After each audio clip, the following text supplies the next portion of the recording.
How to use Walmart promo codes. Hi everyone, this is Alana from Create, Login and Delete. Let's jump right into the video. Start by opening up any web browser and go to walmart.com.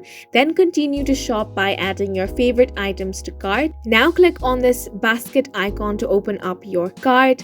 Then click on continue to check out. Once you're here, you can find your estimated total without discount. Below, you can find have a promo code option. Click on this drop down menu and here you can enter your promo code. You can get your promo codes using different websites such as groupon.com. Simply copy the code and then head back over to walmart.com. Now here, paste the code that you have copied and click on apply. If the code is valid, you're going to get the discount as mentioned in the promo code. And that's it for this video. Please make sure to hit the like button and subscribe for more videos like this.